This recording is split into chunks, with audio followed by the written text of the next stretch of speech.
So in this video, I interview Shira Lazar about her YouTube advice, about how to overcome obstacles in life, and about the latest trends that you need to be paying attention to as an influencer. Coming up. Hey, what's up guys? Sean here with Video Influencers, help you build your influence, income, and impact with online video. And today I'm sitting here with Shira Lazar. Hi. And we're here in the What's Trending studio. Yeah, this is one of our little spaces. And we're pumped. It's awesome. I appreciate it. In West Hollywood. Thanks so much for being on. And thanks for having me and for stopping by, driving from Vegas. That's absolutely. It's a long drive just for me. Just for you. Okay. And so if you've never heard of Shira before or haven't heard of everything she's done, because you are multifaceted. You're like is that what they call it these days? Yes. You ever heard of the Girl Boss book? Yeah, I need to read it. I feel like you're a girl boss. Oh, that's awesome. Co-founder of What's Trending, TV personality, actress. Your work's been featured on Hollywood.com, CNBC, a whole bunch of outlets all over the place. You've been on the Oscars red carpet hosting. Oscars, Grammys, live stream, red carpet. Yeah, it was when they first, this is like old school, when they first started their live streams, I was one of the first hosts. So you've done all that kind of stuff. You got a vlog channel. I do. You got the What's Trending channel. And you started the Partners Project even years ago, which was really doing what video influencers doing, interviewing YouTubers, learning their tips and best practices. So it's super pumped to have you on. Yeah, you've good energy. You're a pumped type of guy. That's You're like, right. Yeah, let's do this. Let's take it back. Yeah. So how did you get into all this? Like now you're here, you're doing What's Trending, all these other projects. Where did it all start? Yeah, I mean, I've always loved non-scripted TV, talk shows, interviewing people, and I went to school for communication, so I was studying production because I wanted to, I guess, I was stubborn and wanted control over what I was doing. Like I hate, even though I had acted in the past when I was younger, I hated the audition process or feeling like I was being judged. So I think non-scripted and these types of things that we're all doing was a way for me to be myself but still feel like I'm performing in a way and I'm still in front of the camera. But it was even more so like I loved being around people and meeting new people, and so I couldn't think of a better way to meet new people and experience new things and, live curiously than through interviewing people. And that's how it all got started. I just loved interviewing people. And so I was in LA, and at the time, this is even before YouTube, it was either you get on, a show or a network, which rarely happens, let's be honest. Yeah. Or you do the local news station route. And I was like, I'm not gonna do the local news station route. I can't see myself living in a small town. And I was auditioning, but not necessarily getting those jobs. And so for me, the online space allowed me to work on my craft and do what I love. And there were no rules, and everyone was very welcoming. It was very collaborative, and that's really how it all began. And then I just started hosting and interviewing for all these websites at the time, and became the go-to person for that. And that's how I started building this niche. And for a lot of people, it was a launch pad maybe to go to TV. And maybe that's still the case, but I just created it as my foundation. And I've been really empowered by that ever since. That's awesome. And when I think about you, I think of a serial media entrepreneur, because you've launched different projects and you've kind of launched them from scratch. Like you've just said, yes. you said there's no rules. I have the bruises and I have the scars. Yeah, it's funny because I feel like I have a love-hate relationship with entrepreneurship and starting companies. Like I am so inspired by the fact that you can have an idea and just go after it. And I actually do believe people are more excited than ever before when you want to launch something from scratch. But there is something to be said about when you have a big company that's backing you or supporting you, people still love that idea. Yeah. It still makes it more legit. So I think, I go back and forth between being like, okay, I could see the importance and value of doing something and that everyone else is doing, or being part of a bigger company and just getting raised in that way. But then I still always fall back on launching these new things. Yeah. And we're able to this day and age. And so why not? And then it's cool to be able to come into a space that you're like, wow, I started this from scratch and I could still make decisions and we could have ideas and just do them. We don't need to have approval necessarily. Sure. That's amazing. Now, if somebody was like, I kind of want to follow in your footsteps, what are the first couple things to literally turn your dreams into reality like you have? Yeah, I think, and I'm trying to figure that out even constantly. I always feel like I'm starting from scratch in a way. I always look ahead. No, I don't like to just continue to live off what I've done in the past, which a lot of people will be like, look at my accolades and like, this is who I am. This is my identity. I'm always like, okay, that happened. Who am I now and who am I going to become? It's easy to keep yourself there and just like stay in that thing that you thought gave you importance from the past. Anyway, so I would say find that thing, you're really passionate about. What's that thing that even if you're getting paid or not paid, that excites you, that gives you that adrenaline rush, like falling in love?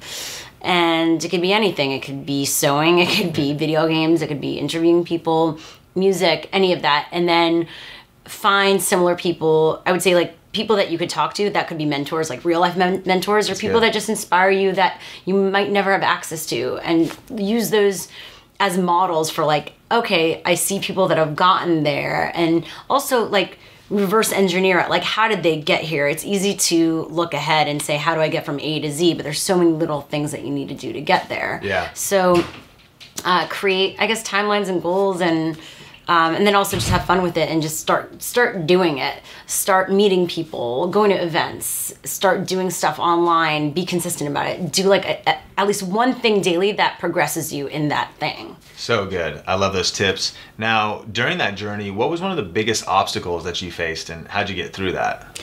Well, I was part of a big media company, and an employee of mine sent a tweet that wasn't true. And because I was part of that company, I got thrown under the bus for it. And that was a pretty harsh thing that happened. And at the time it sucked, and because it was very public and a lot of people were talking about it. Yeah. So I guess that you could say that was a big obstacle, because I got fired and that was public. It was in the press and everything. Wow. And then those moments, and you're obviously a spiritual person. You go to church and all that. And but you're religious, I'm kind of spiritual. I just believe there's something there, hopefully. You need to believe in something, whether it be, well, hopefully yourself or something more. But it was that moment, and I'm like, if this was my destiny, if like someone knew this is my destiny, why did I work so hard if I was just gonna get here and just be fired and like thrown under the bus and like everyone hates me? I was like, wow, this was part of my, so this was obviously part of my journey. And when you're going through it, you're like, F word, why is this happening to me? Yeah. And so obviously after having gone through that, now that when bad things happen, I think I'm able to try to have the perspective of like, okay, breathe, step back, like this is happening for a reason, and I'm always trying to find the reason why, like not looking at it as like, okay, it's a roadblock just to be a roadblock, or like my life is over, but saying there's a reason, like what are the hints, like these are hints for me as to either I'm going the right direction or the wrong direction. And not the wrong direction, like the wrong direction will lead to something bad, but the wrong direction will actually lead to the thing that's better, but I just don't see it yet. Wow. And then you push through. So and I push through, and then still there's obstacles. Yeah, sure. I know. Still there's obstacles. Like, you know, we're a company that's in a landscape that's very competitive now, that people have a lot of money, and we're still a startup, and so we're having to compete in that way still, though. And even though we're much smaller, we need to have the perception like we can break through and we can do big things, even if we might not have the people or the money to. Absolutely, so, absolutely. Yeah. Let's talk YouTube. Now, in 2010, you started the Partners Project, and you've interviewed uncountable numbers of YouTubers. Plus, you continue to with your other projects. Yeah, and I see you at it's really VidCon, and I see yeah. you around. So you've absorbed a ton of tips, a ton of information, but also that was 2010, and you've been doing it since then. But things have changed. The landscape has changed. What are some of the maybe evergreen principles that you've learned for what it takes to specifically crush it on YouTube? Yeah. But then what are some of the maybe new things or things that are harder now that have changed to break through? I see two trends or things, and this could go back to like old media even. It's nothing necessarily new. You see the people that are just like so talented, whether they be performers, they could be singers, writers, comedians, personalities, where you literally watch them and you're like, they're not even at their highest place yet, but there's some raw talent there that it's hard to not admit it to yourself. Like as a viewer, you're like, that's talent. Yeah. So there's that raw talent. And then there's just people that create amazing stuff that you can't help but share or just be in awe of. So I see that as one thing, and I see that from YouTubers. So there's the talent or the stuff like Shay Carl, you know, he was obviously a first. Being a first helps, first to market. Yeah. Shay Tard's a family vlog. But you could see his like personality was just so infectious. It's like he was made to be connecting with people, and that goes a long way. And then you have people like Freddie Wong and Quarter Digital. These are old school YouTubers that are all about special effects. And they just create amazing things, and obviously we're able to do it with little resources. So I think people would watch their videos and just be like, wow, how did these guys do it?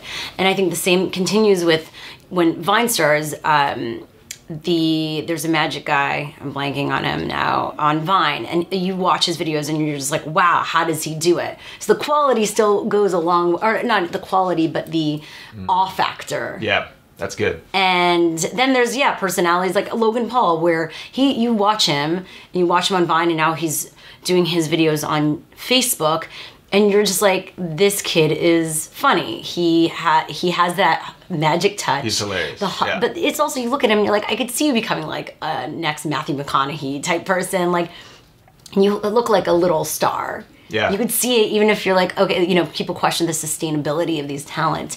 There's something there, that je ne sais quoi, that star quality. Yeah. So I think that still goes a long way. And then listen, there's lightning in a bottle that happens with a lot of people, where they're just like right place, right time on a platform, early adopter, and they happen to use the platform really well. Like we just interviewed baby Ariel from Musical.ly, which is an app that has so much engagement. And she was one of the first. She's 15 years old. She was 14 when she started.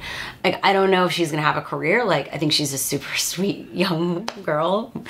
But, you know, right now she's working off the success of that platform, and it's actually moving to other platforms where has hundreds of thousands of followers. So right now that works for her, but that's someone like, that was lightning in a bottle. Yeah.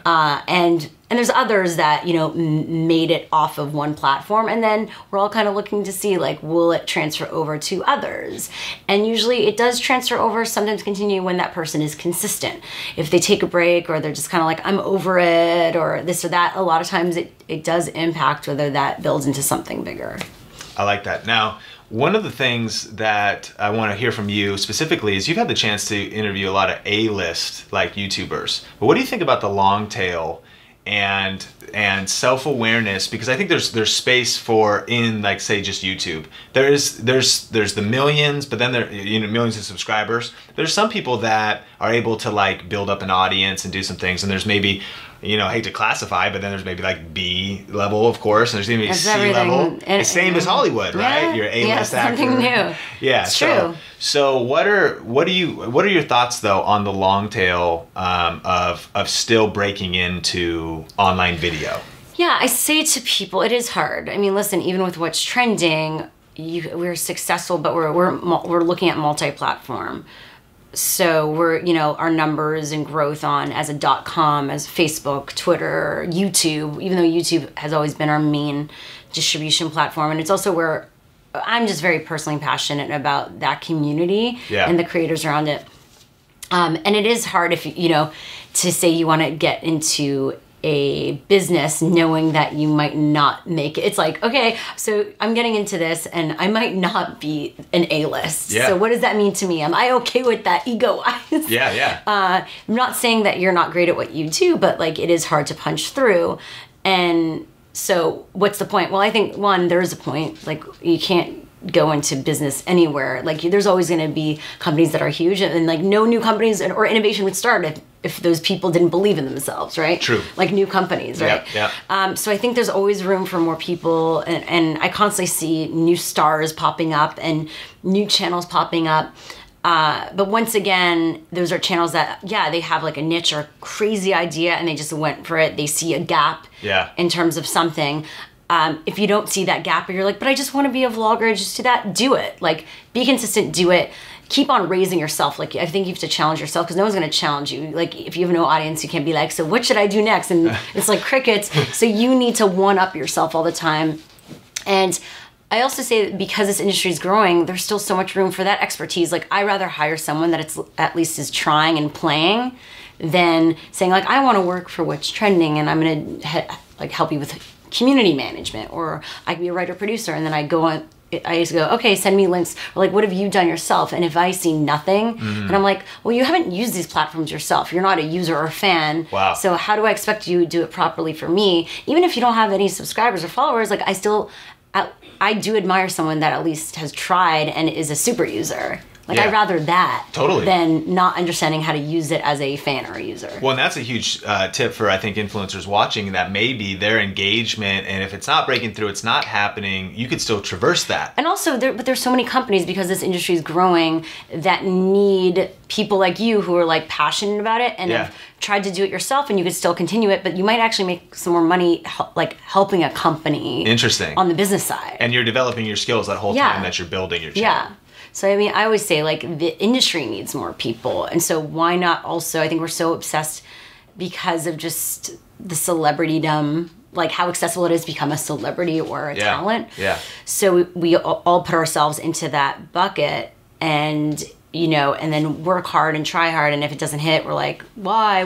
Then I'm like, no, you could continue doing that. But, like, look at this whole other business here. People that are going to actually pay money for a team and staff that are like you. Right. Like, when I put out a job description, it's like people that are passionate about social media, have used these tools themselves. It's like that could be a ton of people out there. Right, absolutely. But they don't put themselves in that bucket as a professional. Sure. So, like, try to, you know, look at it as a hobby and your talent, but see how you can be a professional with it as well. Yeah. Look at the business side. Like, look at yourself as a business person too. And if you're a business person, you say, I have these skills. Well, where can I apply those skills? Brilliant. Lightning round. Pew, pew. Whoa. Pew. 3, 2, 1. Coffee or tea? Coffee. Talking or texting? I text a lot, but I talk a lot too. I'm like in the middle. Would you rather live 10 100-year lives or 1 1,000-year lives? 10 100, I think. But are other people 1,000 years old? Oh my God, I'm really bad at these games. I get very philosophical about it. What would you do? I think 1 1,000-year life. I guess if everyone was gonna be staying alive 1,000, and then if everyone was just dying off, I was the only one, probably 10 100. Then you're in the same rhythm with them. That's actually really wise. I'm practical. Person you most trust with a secret? Right now, my dad and my boyfriend, Bart. Sorry, Mom. Last thing you grabbed out of the fridge? An apple and hard-boiled eggs. Must binge watch Netflix show. We just got done with Love. Favorite place in the whole world? I haven't been to a lot of places. I've been to a lot of places, but I still haven't been to a lot of other places. I would say right now, one of my favorite places is Kauai in Hawaii. Favorite nickname for yourself? I guess someone has said Shishi, Superstar Lazar. Do people ever try to get to your brother through you? Dove? Or no, my stepbrother? Are you talking about? He-Man. Oh yeah, I thought you meant my real brother. I'm so gullible. Funny. Get it? Yeah, I get it. Shira. I get it. I am Shira! Let's move, Cat. Get it? I totally get it. Get it? Took me a bit of time. Biggest pet peeve? When someone says they'll do something and they just don't do it. Why? Why do you say, just don't say you're gonna do it? Follow through. Follow through. People that don't follow through, oh my God, it eats me. Cat or dog? Dog. Last song you had on repeat? Drake.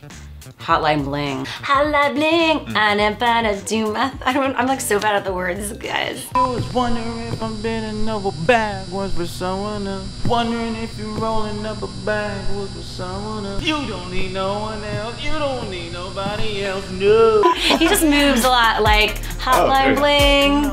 Drake, like I don't even think of the words. I just think of his weird movements. So when he does it, like. If you could only have one thing, item, in a zombie apocalypse, what would it be? A knife? A knife. A ninja sword. A ninja. What's it called? The ninja sword? A katana. Yeah. Favorite YouTube channel right now? I love what James Corden is doing. Ooh, okay. On YouTube. Check it out. Well, obviously, yeah, carpool karaoke stuff. Yeah. Which, by the way, the YouTuber Flula is the one who really started that. Flula's a hilarious German YouTuber, and he would do these collaborations in his car. Just saying. I'm not saying that James stole that idea, but just saying. Book you think every influencer should read? I'm reading right now The Artist's Way. It's like rediscovering your creativity, and it makes you journal a lot and do exercises. And while there's a lot of personal discovery that happens. The personal discovery leads to overall creative discovery, which leads to better professional discovery. Go-to comfort food. I guess like Yogurtland. If you're in those yogurt places where you, like whenever I'm just like, I need something, I'll just go to those places where you do the yogurt and the toppings. Yep. And cookie dough. Yeah. I'm all about the cookie dough. And then pickles. I sometimes binge eat pickles. I could eat a whole jar. Lightning round, lightning round. So you were like uploading video and live streaming video in 2006 on the first Nokia phone that could do that. Yeah. Too bad I should have been uploading to YouTube. I don't know why. But that's crazy. That's 10 years ago. I know. And you were massively ahead of the curve on that and catching those trends. And obviously you're doing what's trending. So what do you think are the biggest kind of trends influencers need to be paying attention to right now that they could also be leveraging for growth or they need to be aware of? Definitely. I love Musical.ly as an app. I think that's really cool, and I'm seeing a lot of people grow a lot from that, and the audience is so engaged that they're transferring over to other platforms. So I would say, there's all these new platforms popping up, but find the ones that are seeing a lot of super growth and engagement. Like try to get creative on those platforms when they pop up. So because it's hard these days, there's so much out there. And live is very big. Live's making a comeback. Totally. Everyone's like, oh, live is this new thing. I'm like, no, What's Trending was going live back in 2011. But that was a very high quality live. We're going back. And I was uploading phones almost live from my phone. You could say back in the day when it was quick, this like video platform. Yeah. So we could go live from those phones in a different way, just not on YouTube necessarily, or Facebook was barely even around. It was just for colleges at that time. Yeah. I'm aging myself. So Facebook is doing a huge play with video right now, native video. I tell a lot of people there's no point of even putting your YouTube link on Facebook because it just won't get any love algorithmically. Right. And then it'll put your page ranking down. So they're just not giving any love to you putting any links to outside sources, unfortunately. Totally.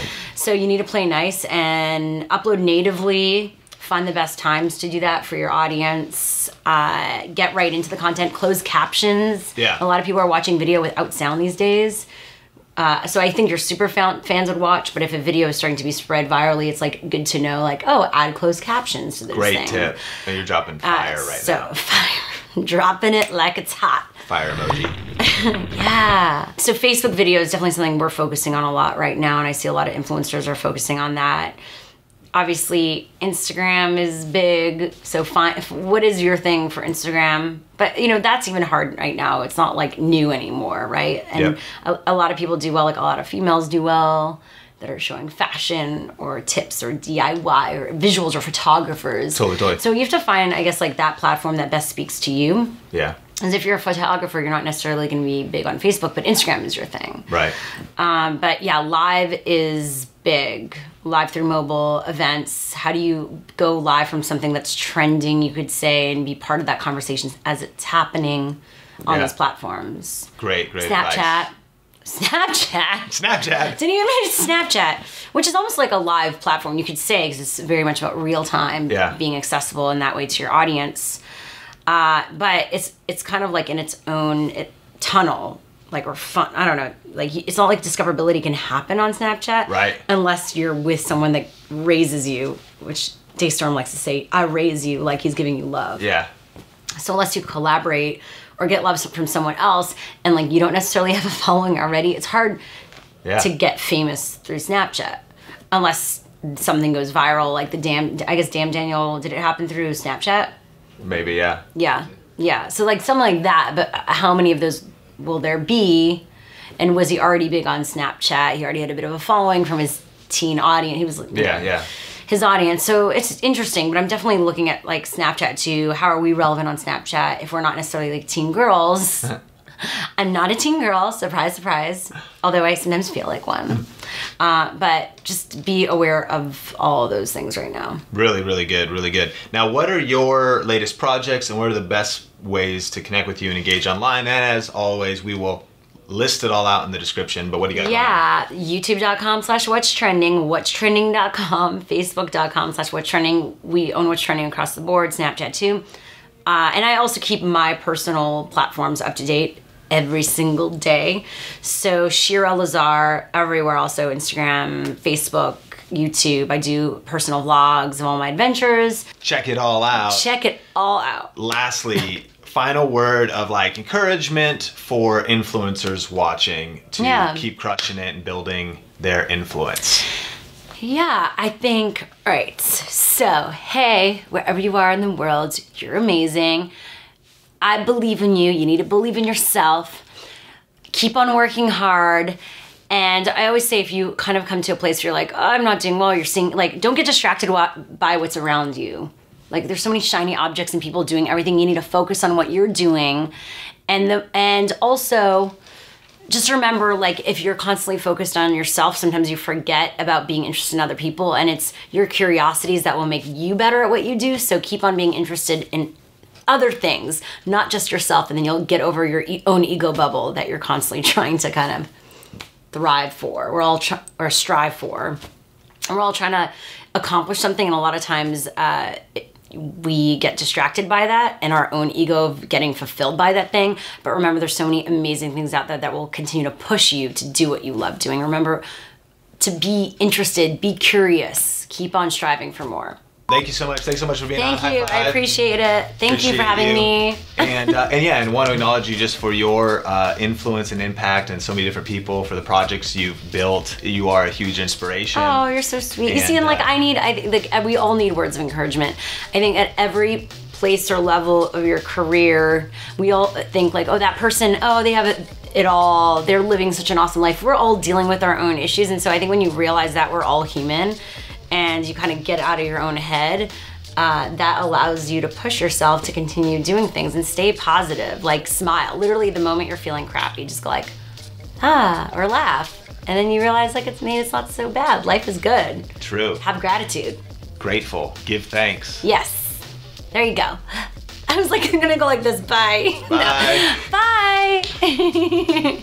Go on. There's so much to read here, Shira. No, it's not that much. We read the entire Wikipedia article when we intro people. I kind of like, it probably looks really scary, like, cause I have long fingers, so I probably looked like I was like an alien coming at you right now. That movie where she stays alive, she never ages, remember that? And she can't fall in love because everyone dies around her. Yeah. That's well, if that's what it was like, really probably I wouldn't want to do that. That was a lightning round. That wasn't really, that was like more like what? How would you describe that lightning that's like far away that you're like, it was like a distant lightning round?